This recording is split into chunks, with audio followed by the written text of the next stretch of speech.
Hey there, it's Dusty Thunder with another AITA story for you, and this one is, am I the astronaut for ruining Steve Irwin for my friend's daughter? Is this like the scene in Frozen where Olaf is singing about summer and Kristoff is like, I'm going to tell him, and Anna's like, don't you dare. I-38 female got to visit my friend recently and spent the night. One of her daughters, 13 female, spent a couple of hours watching old episodes of The Crocodile Hunter on TV. My friend said that her daughter's been pretty interested in animals and wildlife and nature, so they got her some of those to watch, since she remembers enjoying those shows as a kid, and the modern versions of them don't seem as good. What? Wildcrafts is amazing. Just saying. I thought this was great as I actually grew up near Birwa, Australia, where the Australia Zoo is, and we went a lot, even into my young adulthood before moving to the US for work. Got to see Steve a couple of times, and later Bindi when she got older, at a couple of talks/small group settings. My friend said, wow, you should totally tell my daughter about that. So a while later, I went into the living room where her daughter was, watching the news, and I told her, hey, I got to see Steve a couple of times before he died, and later Bindi. And she got excited and started asking me a lot of questions. I told her he seemed like a great guy, and as much as I could remember about the animals. Then I told her about a detail about the first talk, smallish group I saw him at where he warned us that he had to help cover for a keeper who called in sick and cleaned out the primate houses right before this talk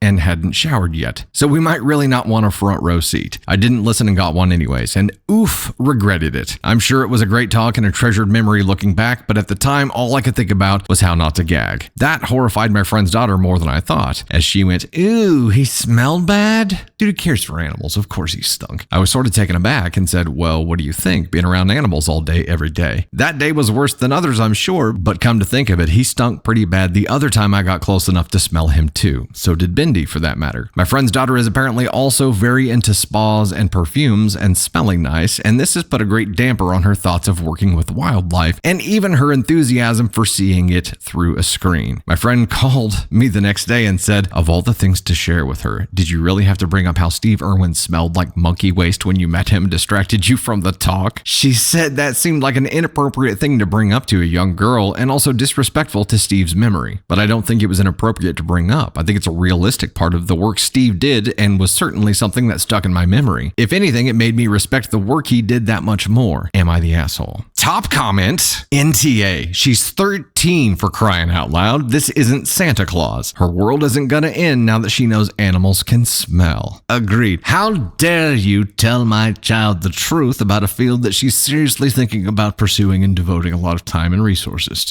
How dare you? And I'm sure once she found that out, she was like, well, duh. If I care about smelling nice, I probably can't go into a field where I deal with a lot of animals, because animals don't smell great. They don't shower regularly. They don't use bidets. I know they don't wear deodorant, except maybe dolphins, because they're really smart. It makes sense. She needed to know that. She was going to learn it at some point. If anything, I think that your friend would be like, hey, you just saved us from potentially wasting thousands of dollars by going to these camps and investing in all of this shit. And you enlightened her to something that let her know that she wasn't going to enjoy that as a life and career path. So thank you. After all, the process of figuring out what you are passionate about in life is really more of a process of finding out what you're not passionate about in life. It is a process of elimination. You are going to have to try a lot of different things before you find that thing where you're like, damn it, I love this. I feel like I was born to do this. And the quicker that you can find out which of those are not that, the better. If someone can help you discover that this ain't it, thank them, because they're allowing you to find the thing that is that much faster. NTA here.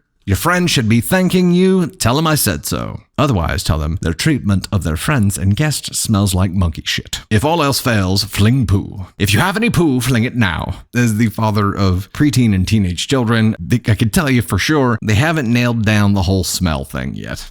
They don't know how it works yet. I bet it was infrequent enough. Like, let's say it was an annual zoo visit. While you're there, you're like, oh man, that elephant building smells terrible. But of course it does. Look, they're shitting out turds the size of a Volkswagen Beetle. She might not have been thinking either A, of going into something with fecal matter that large, or B, it was so infrequent that it's not something that stuck out first to her. It was more the majesty or the amazing part of dealing with exotic animals that she wouldn't normally get to deal with. Do they not have pets? Yeah, I mean, if they have pets, she ought to be aware of at least the beginnings of how this happens. Pets, you have to bathe pretty regularly, right? Or they start stinking. By the way, I know there's like a shortage in the world of animal groomers. And if you are an animal groomer, thank you for your service.